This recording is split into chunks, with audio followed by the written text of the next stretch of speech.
Mungkin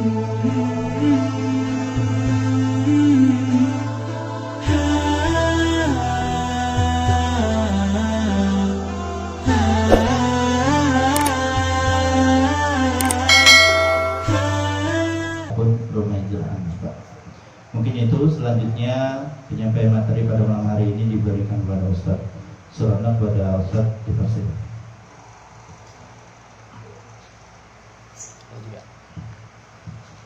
Bismillahirrahmanirrahim. Assalamualaikum warahmatullahi wabarakatuh. Waalaikumsalam warahmatullahi wabarakatuh. Alhamdulillahirabbil alamin. Nahmaduhu wa nasta'inuhu wa nastaghfiruh. Wa na'udzu billahi min shururi anfusina wa min sayyiati a'malina. May yahdihillahu fala mudilla lahu wa may yudlilhu fala hadiya lahu. Rabbi shrah li sadri wa yassir li amri wa hlul 'uqdatam min lisani yafqahu qawli. Amma ba'du.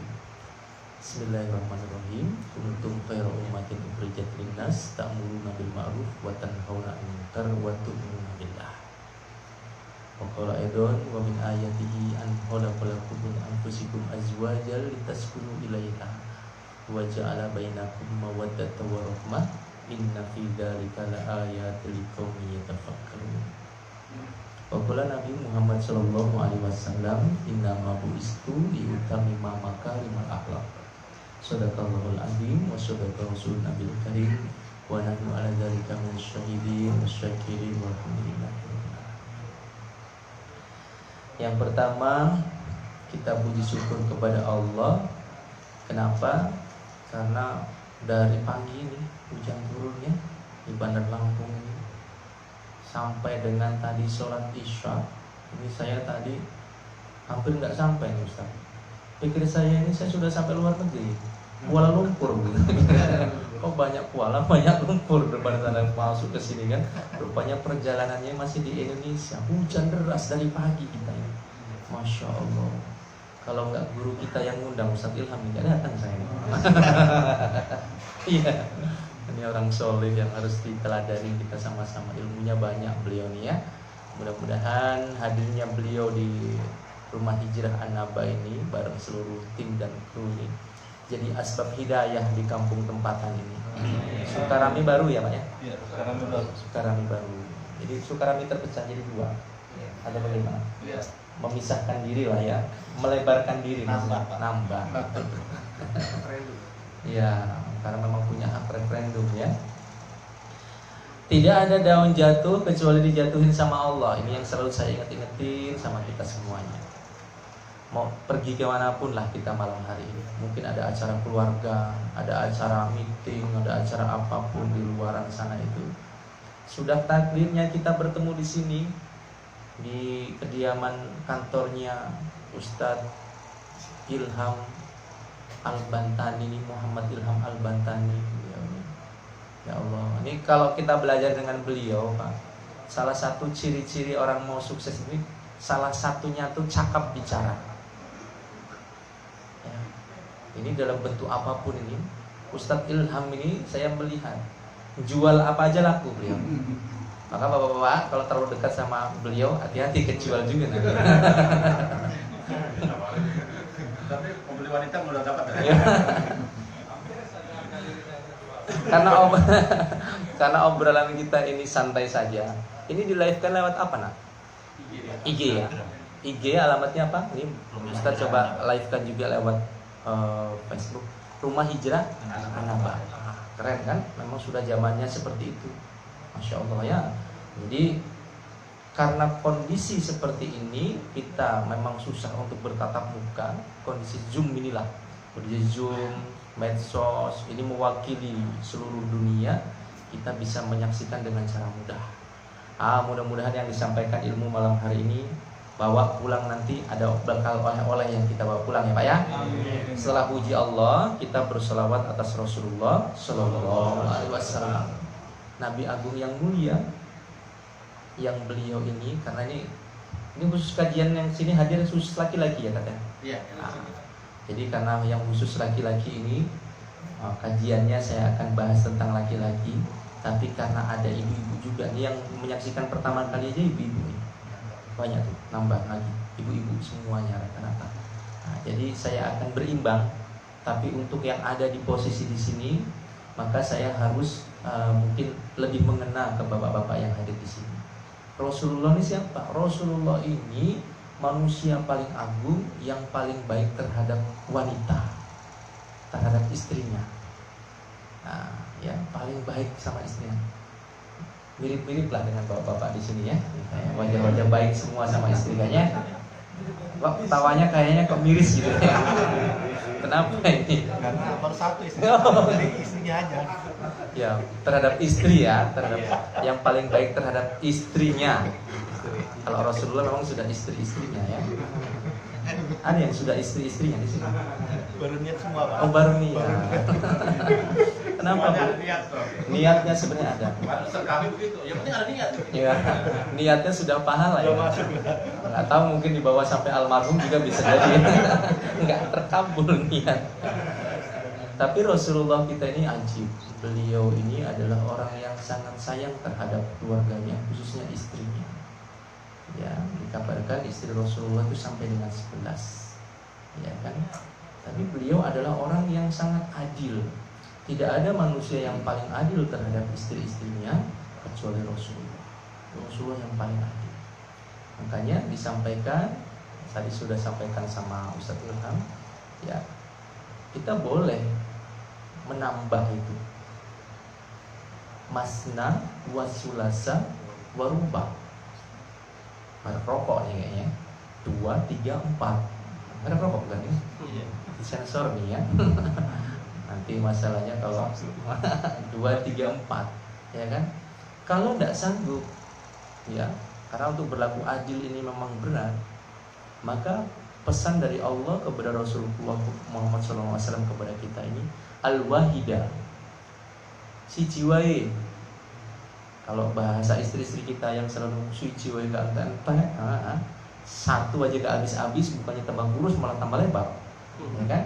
Karena makmur sama kita. Satu saja, kalau nggak sanggup satu saja. Ini yang akan nanti kita coba kupas sedikit. Nah, ternyata dalam hal ihwal masalah rumah tangga ini, patokannya di surat yang tadi sudah saya baca, Ar-Rum ayat 21. Wa min ayatihi an khalaqalakum min anfusikum azwaja litaskunu ilaiha, ya kan? Wa ja'ala bainakum mawaddatan warahmah. Nah, ini targetannya. Ya. Sesungguhnya kita manusia ini Maha Suci Allah yang telah menciptakan hambanya ini berpasang-pasangan. Sini sudah pada punya pasangan semua? Sudah. Ini sudah. Yang belum. Yang di luar banyak belum. Oh, yang luar banyak bujang ya. Yang luar nggak bisa masuk, nggak cukup ya. Di luar belum masuk. Belum masuk apa memang belum masuk umur, makanya nggak dimasukin. Yang bujang boleh menyimak saja ya. Nah, ini bagian syutingnya sudah punya jodoh belum? Belum juga. Kayak dari tadi ini yang saya tunggu-tunggu. Jadi memang kita diciptakannya ini berpasang-pasangan, ya kan? Tujuannya untuk apa? Untuk menimbulkan rasa tenang dalam hatinya, sakinah. Sakinah, mawaddah. Ya, sakinah ini rasanya tenang gitu. Bapak-bapak semuanya yang ada di sini, mohon maaf nih, ketika selesai berhubungan suami istri, tenang nggak? Tenang. Yakin Pak? Ya. Yakin tenang ya? Kalau ya. Ya. Apa indikasinya laki-laki itu tenang? Salah satunya biasanya setelah berhubungan tidur usang semua. Iya, seperti itu. Itu kenapa? Karena memang Allah sudah takdirkan kodratnya itu sakinah. Punya pasangan itu sakinah. Jadi pasangan itu berarti kan sesuatu yang berbeda, Pak. Ya kan? Pasti pasangan itu sesuatu yang berbeda. Sendal jepit kanan, pasti pasangannya sendal jepit kiri. Pasangan laki-laki pasti perempuan. Jadi kalau laki-laki dekat dengan perempuan, misalkan dia istrinya sudah berhubungan, dia merasakan tenang, pasangan dia. Ya kan? Tapi hati-hati kalau laki-laki dekat dengan laki-laki ngerasa tenang. Bahaya ini. Karena sekarang ini lagi pada musim, Pak. Ya, di sini belum pada walek bahasanya. Sudah banyak sekarang, Pak. Laki-laki ini sudah mulai banyak yang jengah, banyak yang jenuh dengan wanita. Ya kan? Maka banyak laki-laki sekarang ini yang mulai beralih kayak umatnya Nabi Lut, ngeri ini. Ya, ngelihat laki-laki dia tenang hatinya. Ngelihat wanita ngegeringsang, sama aja ya. Maksudnya adalah banyak laki-laki yang sekarang ini sudah mulai berubah konsepnya dan ini sangat dimurkai sama Allah. Jadi yang namanya pasangan ini pasti dia berbeda. Jadi dulu catatannya apa? Mawaddah. Mawaddah ini apa? Sifat mawaddah ini kalau kita sudah menikah, siapa yang sudah menikah lebih daripada 20 tahun? Apa? Berapa, Pak? 50 tahun. Wih. 50 tahun. Berapa usia Bapak sekarang? 68. Masih kayak 17 tahun. Masih ganteng gini. Hadiahnya apa kita mungkin? Nanti saya kasih tahu dulu ibu-ibu yang ada di situ tuh, rame ya sampai ke sana. 47 tahun masa proses pernikahannya.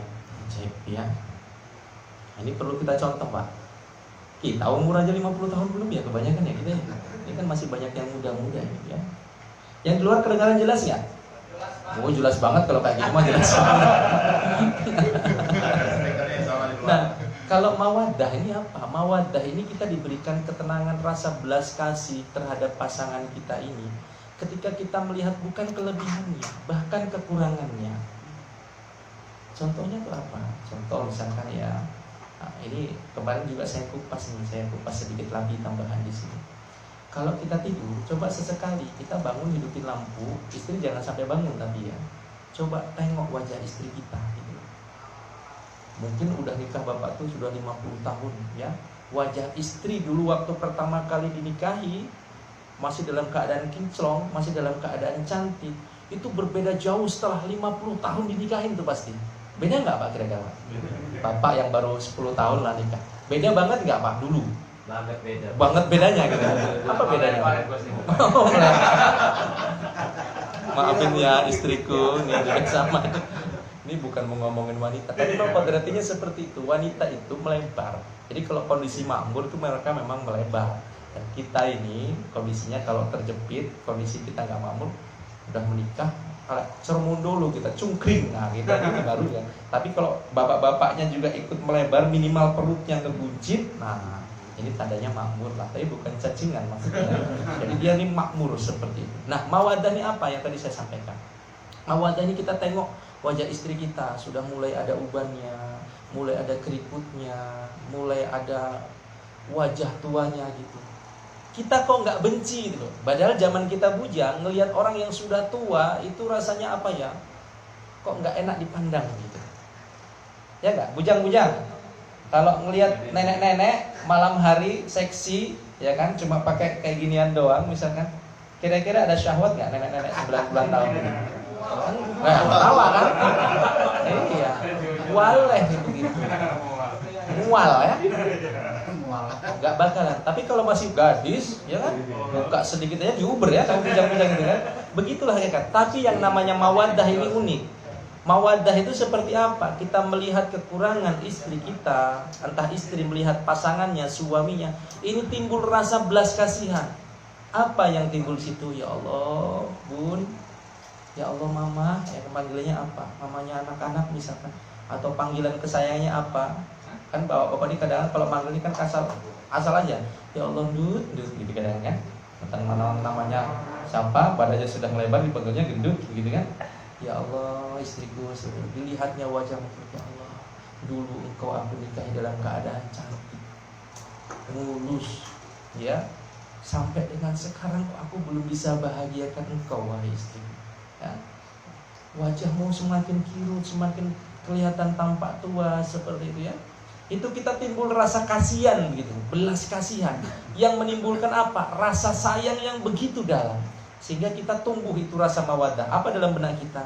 Apapun yang terjadi, ya kan? Walaupun bidadari turun 15 dari langit misalkan seperti itu, aku janji gak akan mengganti kamu wahai istri. Ini namanya mawaddah, bapak-bapak. Rasa kasih sayang yang karena kita melihat bukan hanya kelebihannya, bahkan kekurangannya. Dan yang terakhir, mawaddah warohmah. Supaya tumbuh rasa warohmah, sayang gitu loh. Coba sih Pak, kita ini sayangnya dengan istri.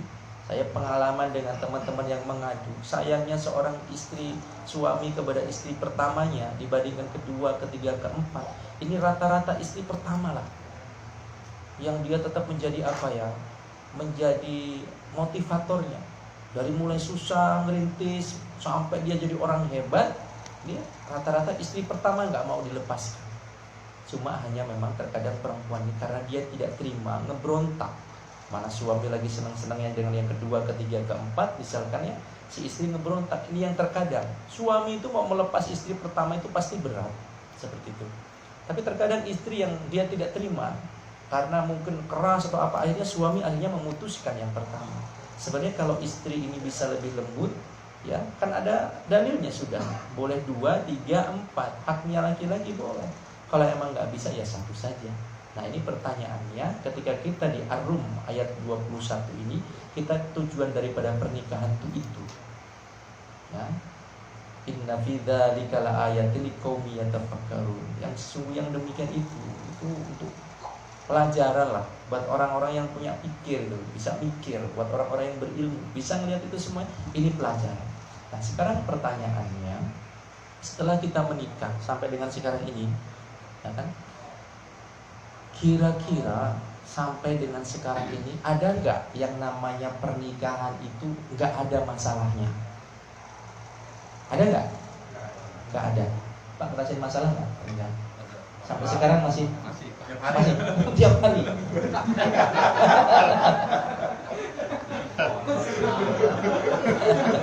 Masalah kalau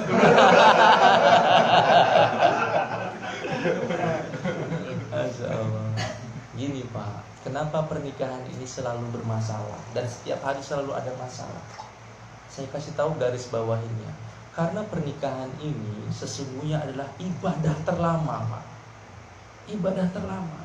Dari mulai ijab kabul, kita minta sama orang tuanya, saya terima nikahnya Fulan binti Fulana, Fulanah binti Fulan, dengan mas kawin tersebut dibayar tunai. Itu aras bergoncang Pak. Gara-gara akad itu bergoncang, ya. Semenjak itulah dinilai ibadah Pak. Kalau dulu zaman kita belum menikah, megang tangan itu jadi dosa. Tapi begitu kita dinilai ibadah, saya terima nikahnya dengan mas kawin tersebut dibayar tunai. Masih apa Pak? Ada yang berani mengatakan mana? Ketika itu terucap, disitulah ibadah yang paling lama itu dinilai. Dari mulai kapan? Dari mulai akad, bahkan sampai memisahkan hidupnya, entah salah satu meninggal dunia atau berpisah, dan sampai bertemu lagi di surga. Ini ibadah yang terlama Pak. Kalau haji itu 40 hari selesai. Umroh itu paket 9 hari, 11 hari, 13 hari selesai. Paket arba'in paling seperti itu, ya kan? Paling 15 hari sudah pulang lagi. Apalagi zakat cuma sebentar, sholat 5 menit. Bahkan di sini kabarnya sholat ada yang 3 menit ya, atau bahkan ada yang 2 menit malah sholat. Semakin singkat, ya kan? Tapi kalau menikah ini enggak, menikah ini ibadah yang paling lama.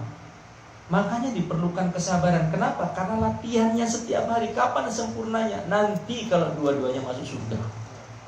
Nah ini latihannya di dunia. Nanti praktek sesungguhnya kebahagiaan ini, seandainya sang suami ini menjadi rajanya di dalam surga dan istri menjadi ratunya bidadari. Ya, nih. Jadi bapak-bapak kalau emang yang berniat belum mau melaksanakan masna wa sulasa wa rubah, terus kok bersabar, tenang. Karena jatah laki-laki ini Pak, ada sebagian yang mengatakan semiskin-miskinnya laki-laki di dalam surga ini, mereka akan mendapatkan jatah minimal bidadari lah ya. Jatah minimal bidadari yang paling sedikit ini 70.000 bidadari. Paling sedikit nih Pak. Sudah selesai, sampai, nggak habis-habis. Dan di dalam surga, ya, katakan dalam surat Al-Waqiah, tidak ada lelah di sana. Bahagia aja. Ya, hidupnya senang saja. Ini tujuan daripada pernikahan. Nah, sekarang kita mau membahas bukan senangnya. Kita mau membahas permasalahannya. Ini yang menjadi pokok. Kalau senangnya mungkin orang menikah itu malam pertama dengan 1 minggu, dengan 1 bulan, sampai dengan 1 tahun masih senang, banyak senangnya. Tapi berikutnya pasti yang namanya perahu berlayar ini pasti akan ketemu onak, duri, badai. Nah, permasalahan ini yang akan kita kupas malam hari ini. Nanti karena ini sampai dengan 9:30 ini saya akan berikan setengah jam materinya nanti itu berkaitan dengan itu. Nanti kita akan buka forum tanya jawab. Kalau ada yang mau bertanya di IG nanti boleh disampaikan, atau di Facebook juga boleh disampaikan, atau disiarkan lewat YouTube. Nanti kita akan coba jawab satu persatu. Nah, saya coba bagi nih Pak permasalahannya, saya sudah catatkan buat kita semuanya. Ini ngomong-ngomong, pada punya masalah nggak ini? Kayaknya wajahnya bahagia semua. Luarnya aja Pak. Hah? Luarnya aja. Oh, jujur banget ini. Luarnya aja tampaknya bahagia, hatinya geringsang.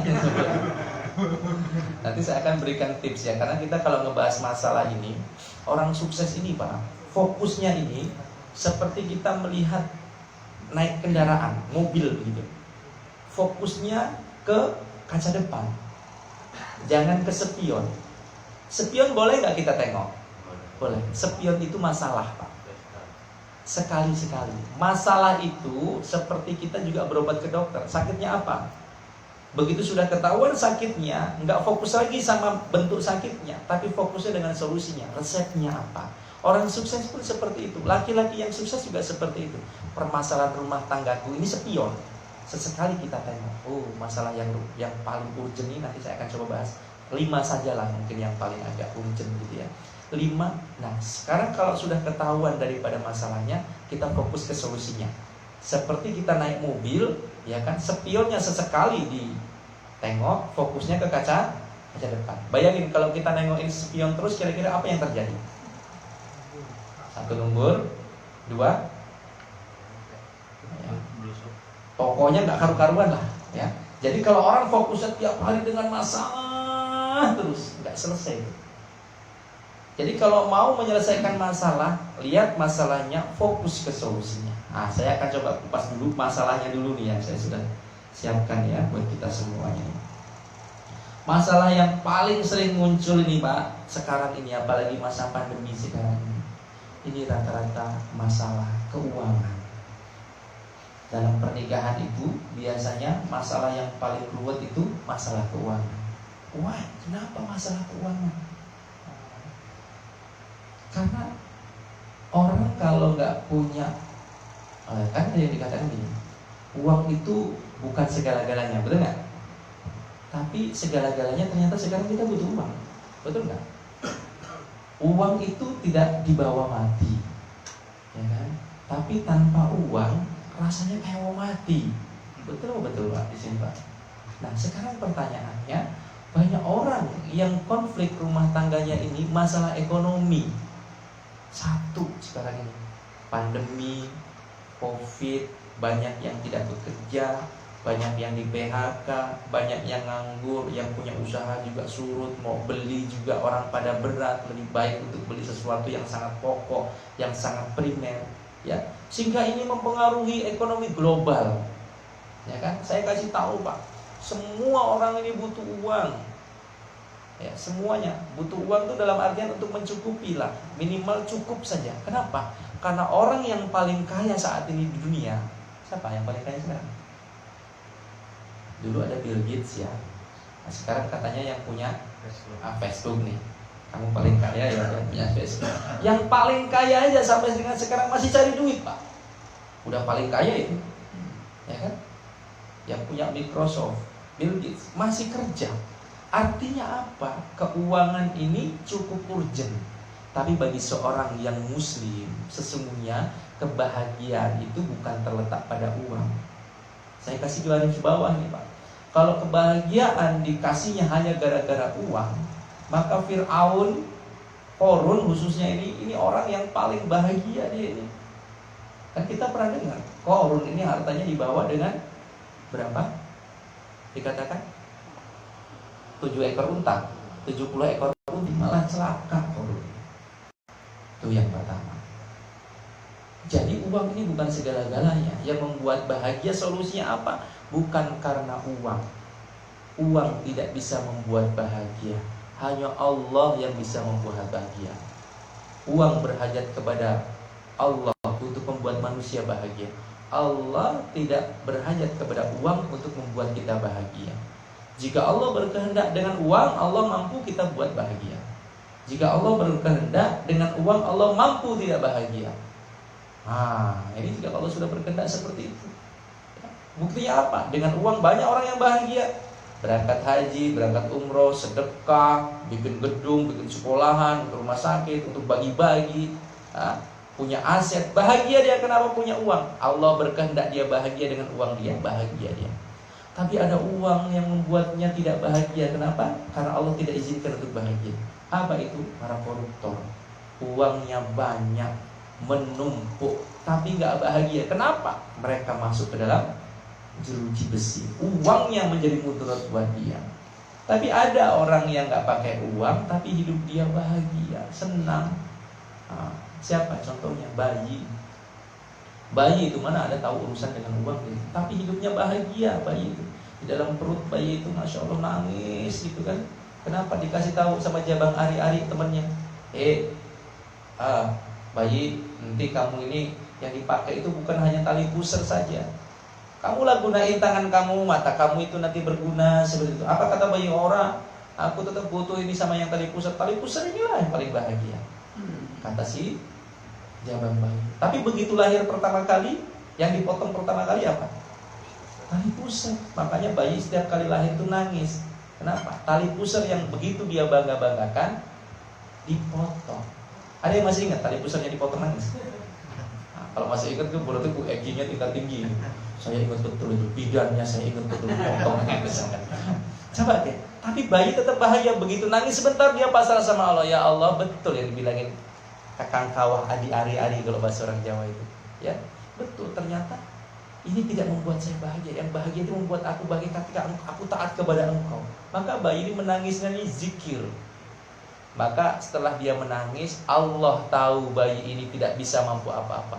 Allah datangkan air susu ibunya. Kalau air tali pusar dicoba 1, air susu ibunya berapa? 2. Bertambah kenikmatan. Maka si jabang bayi ini juga berpikir, berarti sekarang ini saya kalau ada apa-apa berkaitan dengan air susu ibu saya. Profesional. Maka kalau kerja harus profesional Pak Ustaz Ilham. Bayi ini juga profesional. Ketika dia menangis, dia tahu menangisnya harus profesional. Karena kalau tidak profesional, cara mencari uang Pak harus profesional. Bayi menangisnya tidak profesional, ibunya nggak bakal lari itu ngasih air susu. Bayi nangis kok main-main, kata maknya, tenang aja, nyuci aja terus ya, goreng tempe terus, nggak tanggung gawe, nggak didengerin. Coba kata bayi, kayaknya saya salah di cara nangis. Profesional dia belajar dengan Ustaz Ilham, harus belajar dengan Ustaz Ilham secara profesional. Bagaimana? Harus menggunakan hentakan yang pas. Apa kata bayi? Tarik nafas kenceng-kenceng, siapin nafas yang panjang perutnya, tarik ke dada, nangis yang kenceng.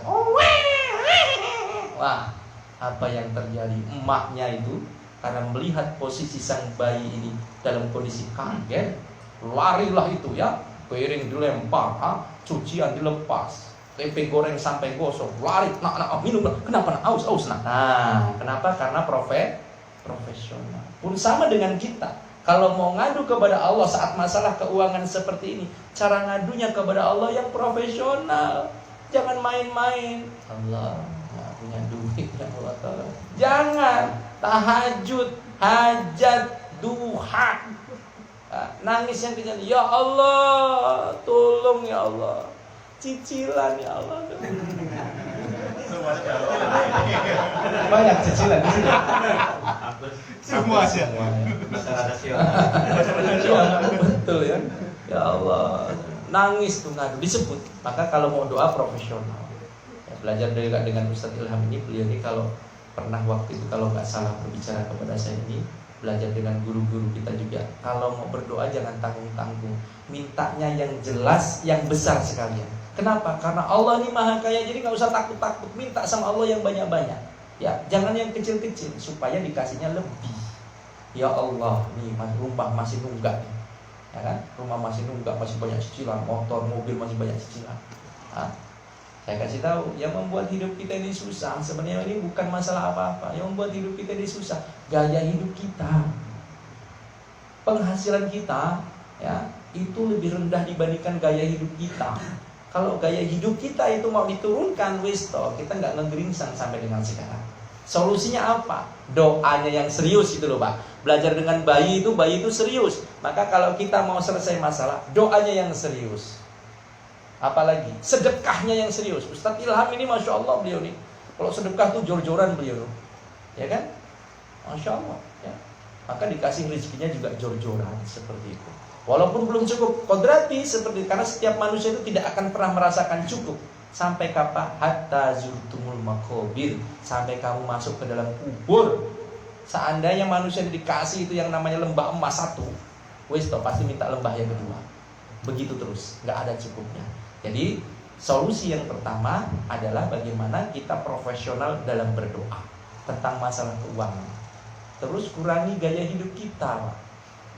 Gaya hidup kita ini kalau terlalu tinggi, mampunya kita beli sepeda, kita beli motor, ini yang membuat kita sengsara. Hasilnya kita ini terbelit dengan yang namanya riba. Yang namanya riba ini Masya Allah, di rumah tangga ini kadang-kadang kacau balau gara-gara itu. Riba ini pas pengambil pertamanya happy dia, motor, mobil baru, gagah, hanya untuk lebaran saja, ya kan?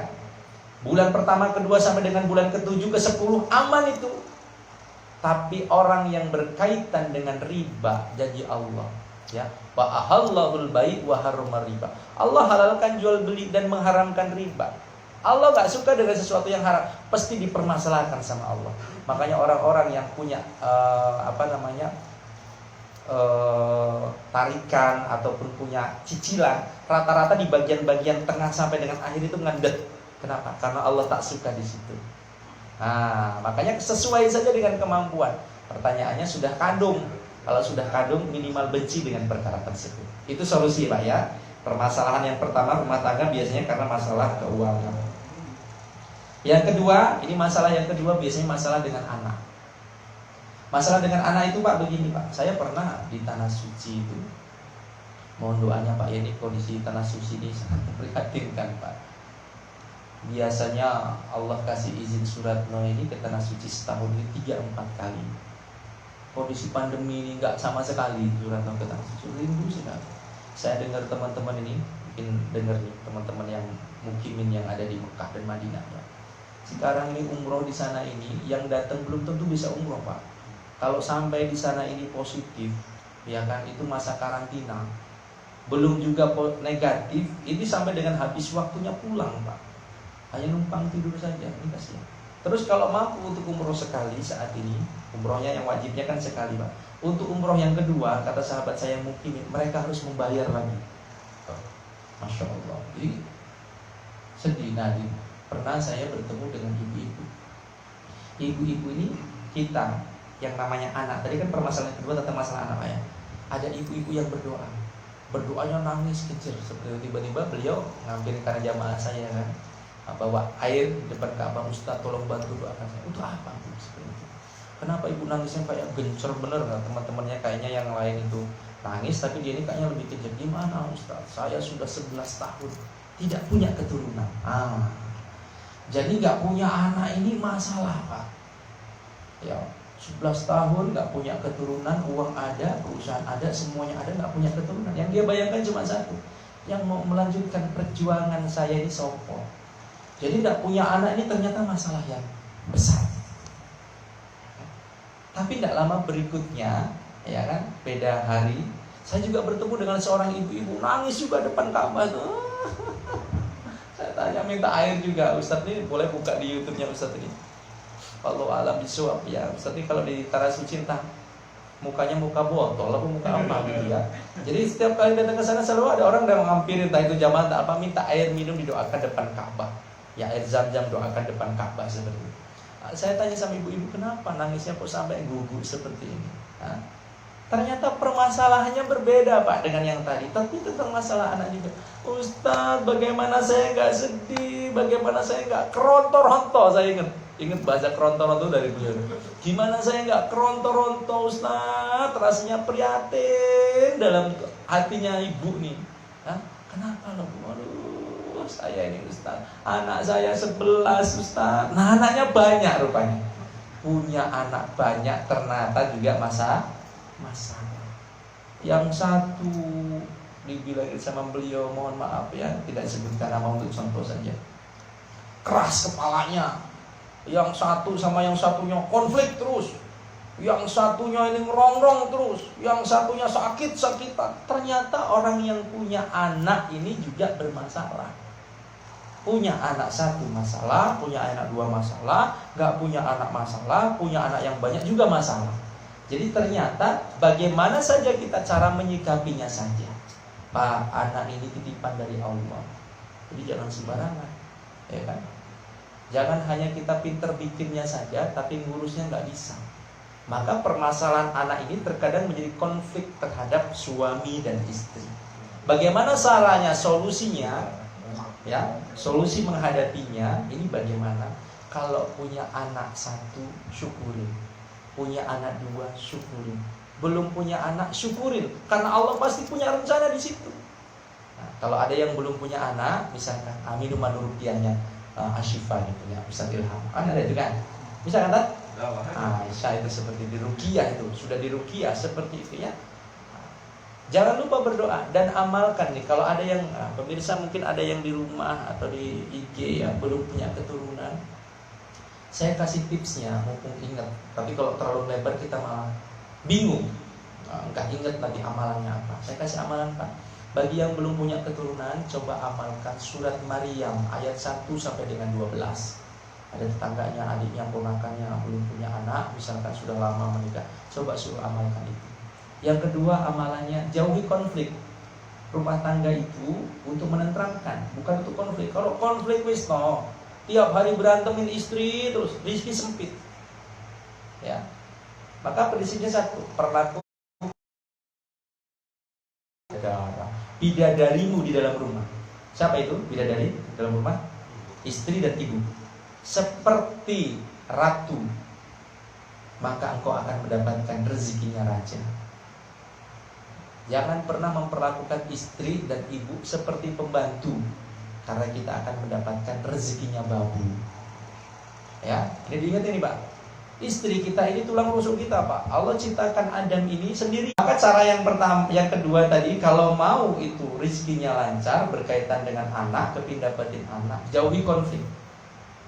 Coba tengok ya. Orang yang lama tidak punya keturunan, rata-rata konflik terus dengan pasangannya. Ya, maka jauhi konflik itu dulu. Yang ketiga ini penting Pak. Boleh disamakan yang ketiga ini kalau ingin punya keturunan. Yang ketiga, ini pada punya keturunan semuanya belum? Ada yang belum? Kamu belum, Le? Belum nikah gimana mau punya? Belum nikah. Kalau kamu belum nikah udah punya, nah keker gitu ya. Saya ini kan. Nah, yang ketiga ini masih solusinya ya.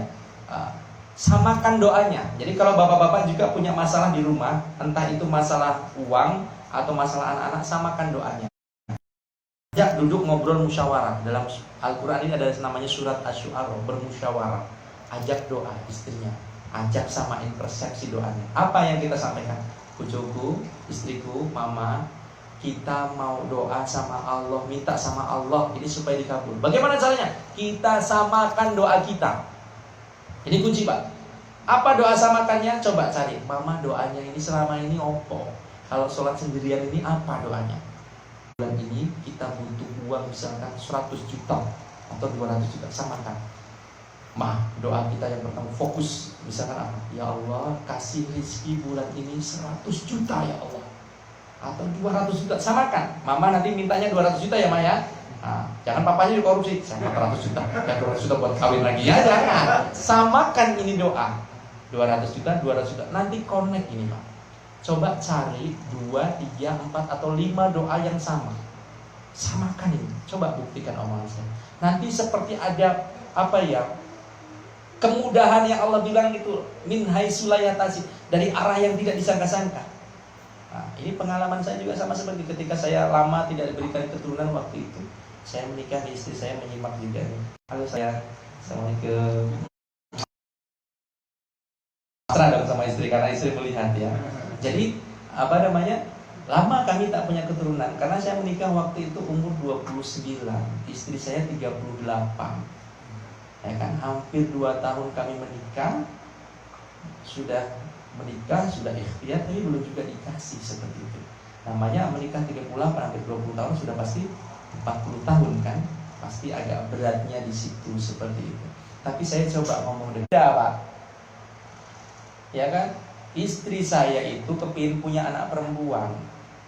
Saya itu doanya, ya Allah paringono lanang sing ganteng koyo aku ya. Lagi itu beda itu Pak. Di awalnya sudah beda. Kenapa? Karena saya senang kalau melihat anak laki-laki ini kayaknya gimana gitu. Saya sudah kepikiran kalau punya anak laki-laki saya bakal beliin jubah, beliin peci terbaik, mau saya ajakin ngaji. Kebayangnya kayak gitu dulu.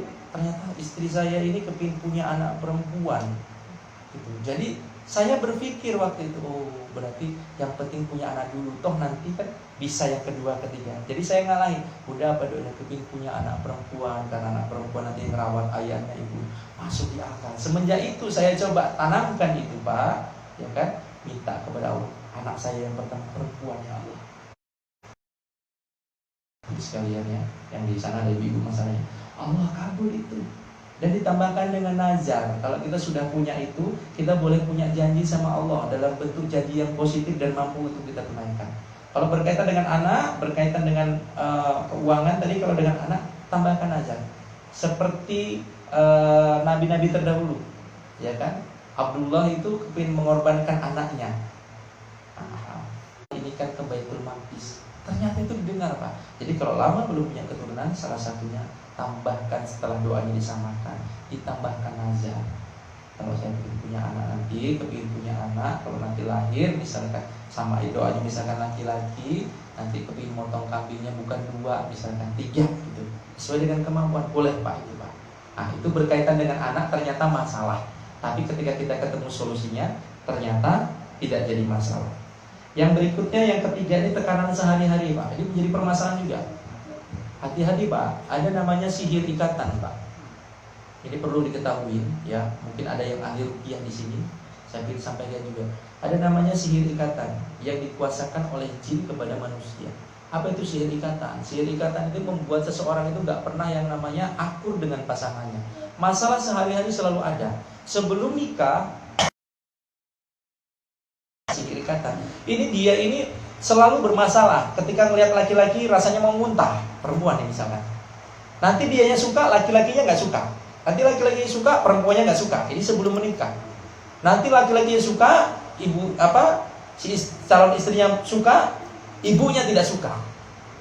Ibunya suka, kakak adiknya tidak suka. Ini ciri-ciri bagaimana ada sihir ikatan. Akhirnya bisa menikah, setelah menikah jangan kalau pas lagi junub, mandi, lagi habis berhubungan, belum dibersihkan langsung tidur nih Pak. Ini menyebabkan bisa konflik seperti itu. Bersihkan dulu, wudu minimal ya. Kalau kuat langsung mandi, tapi kalau enggak minimal wudu baru istirahat. Kalau enggak konflik terjadi Pak. Sampai akhirnya jin ini senang benar kalau orang ini bercerai. Nah ini masalah. Solusinya tadi sudah saya kasih ya dalam kehidupan sehari-hari. Ya. Yang keempat, ini 5 menit lagi ya. Yang keempat nih, permasalahan sekarang yang timbul, permasalahan rumah tangga saat ini, rata-rata ini karena terlalu sibuk Pak. Terlalu sibuk dan terlalu tidak sibuk, ini juga masalah. Betul apa betul? Suami yang terlalu sibuk, istri tidak mendapatkan perhatian, istri ini bisa mencari yang namanya pil, pria idaman lain. Laki-laki yang terlalu sibuk atau istrinya terlalu sibuk, suami ini pergi terlalu jauh, lama tidak bisa ketemu dengan istrinya karena sibuk di luar, dia bisa mendapatkan juga yang namanya wil, wanita idaman lain. Ini di pengadilan-pengadilan ini Pak, rata-rata yang menjadi permasalahan saat ini, masa sekarang ini rata-rata karena pria idaman lain dan wanita idaman lain. Banyak yang punya simpenan di sini. Ada nggak? Ada di bank ya? Oh iya bagus ya. Asalnya Pak ya. Masih pasti laki-lakinya pasti yang itu. Tapi kalau wanita hamil dia, suaminya pakai, laki-laki yang lain juga pakai. Siapa sih tanggung jawab?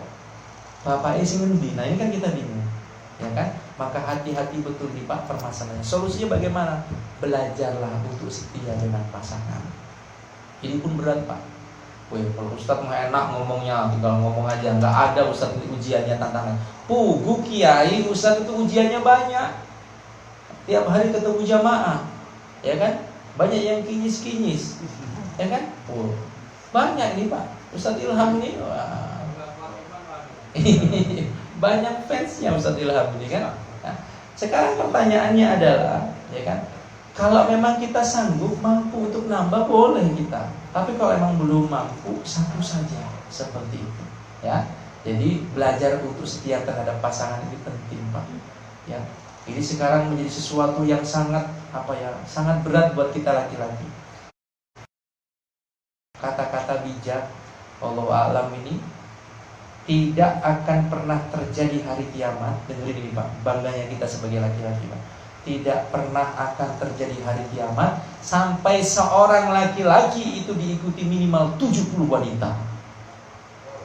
Wow, di belakang tuh kan 70 wanita. Bukan untuk dimintai itu sebagai suaminya, tapi wanita ini hanya jumlah laki-lakinya Pak.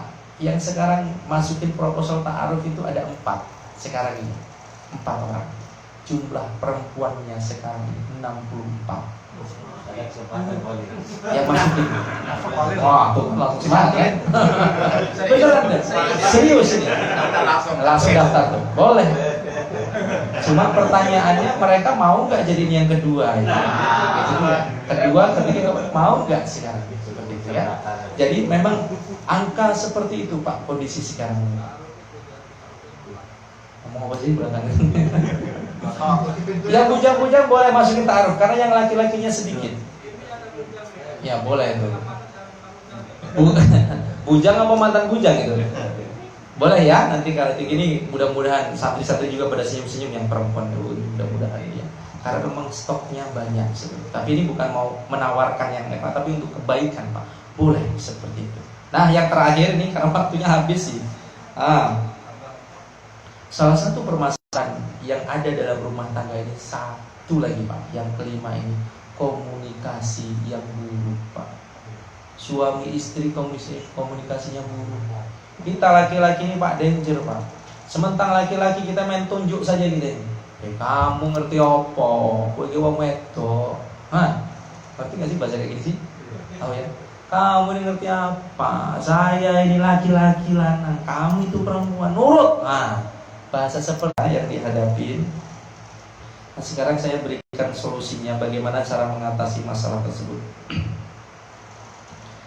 Di dalam Al-Quran, kalau kita sudah punya masalah seperti itu, ya, yang harus kita pedomani pertama, kembali kepada Al-Quran dan Al-Hadis.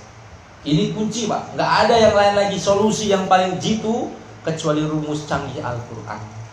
Lagunya Justice Voice itu dibolak kebalik, kok makin asik, semakin ku baca, semakin menarik. Al-Quran ini Pak, semakin dibaca semakin menarik, gak bosen-bosen Pak. Maka kalau sudah punya permasalahan dalam rumah tangga, kembali ke Al-Quran. Coba tadabbur Quran Pak. Pondok pesantren saya di Jalur 2 ini namanya Pondok Pesantren Tadabbur Quran Al-Firdaus. Nanti kalau bapak-bapak misalkan kepingin coba tadabbur ke tempat saya, monggo boleh. Tadabbur itu seperti ini Pak. Ada kan ilmu namanya mengartikan Al-Quran, menafsirkan Al-Quran, memahami. Dan ada tingkatan namanya mentadabburi Al-Quran. Mentadabbur itu seperti apa? Di tempat pondok pesantren kami, kalau orang-orang bermasalah itu datang, terkadang mereka gak bisa menceritakan masalahnya. Datang itu sudah sangat berat gitu, gak bisa ngomong, coba nangis. Iya Bu, saya kepingin dengan masalahnya, nggak selesai ceritanya. Jadi saya kasih solusinya, ambil wudhu. Bapak nanti kalau punya masalah, mau cari masalahnya itu, pengen tahu solusinya Pak ya. Al-Quran Pak. Bagaimana caranya datang ke tempat saya? Bismillah, nanti kita tadabbur Quran. Bagaimana caranya? Bapak pun bisa melakukannya sendiri, mentadabburinya seperti apa. Bilang, kalau Bapak kepingin melakukannya sendiri di rumah nanti, buka Al-Quran seperti ini cara. Ya Allah, oh ternyata akhirnya soak, makanya harus didorong-dorong masalahnya nih. Oh rupanya karburatornya kotor, ketahuan. Maka ketika manusia bermasalah, yaitu buku panduannya Al-Quran, bilang sama Allah, ya Allah, tunjukkan jariku ya Allah, tunjukkan mataku ya Allah, tunjukkan hatiku, penglihatanku, seluruh tubuhku ini ya Allah, meyakini satu ayat yang ditunjuk itu ada kaitannya dengan diriku. Maka setelah bacaan Al-Fatihah, sholawat kepada Rasulullah, coba Pak, bismillah, buka itu Al-Quran, pakai feeling Bapak, tebelnya sekian, kanan kiri, pojok kanan kiri, tunjuk, bismillah, baca itu Pak, pasti ada kaitannya dengan Bapak. Oh tapi saya kok artinya kok jauh banget, ini kok ngomongin tentang Nabi Ayub, ya apa maksudnya gak nyambung. Nah itulah gunanya ada kiai Pak. Nah, ada orang yang diberikan anugerah sama Allah ini bisa mentadaburi ayat, karena ayat ini ada yang begitu kita ngelihat itu yang kita dapat ayat Muhammad, kita langsung tahu, bisa tahu maksud. Tapi ada ayat namanya mutasyabihat Pak. Ayat mutasyabihat ini kita baca berulang, oh maksudnya nggak nyambung kita, ya kan. Mutasyabihat itu Allah yang tahu semua. Tapi kalau dalam hal tafsir tadabbur Quran ada orang-orang tertentu maksudnya iki loh. Nah disitulah Pak, terkadang kalau ada orang bermasalah datang ke pondok saya, misalkan Bapak mau ngetes saja lah, saya mau ngetes Ustaz, saya mau tadabbur Quran, sesungguhnya masalahku ke opo, solusinya opo, boleh dibuktikan nanti. Ya datang ke pondok saya, ya gak usah bawa apa-apa, datang, permasalahannya dari situ. Terkadang gak nyambung itu Pak, saya bilang ayat yang ini coba kita buka ayat berikutnya, nyambung dengan ayat berikutnya, bahkan terang, ya kan. Banyak itu saya dapat ayat-ayat yang langsung terang benderang, ya. Langsung dia dapat ayat-ayat wala taqrabu zina, kamu zina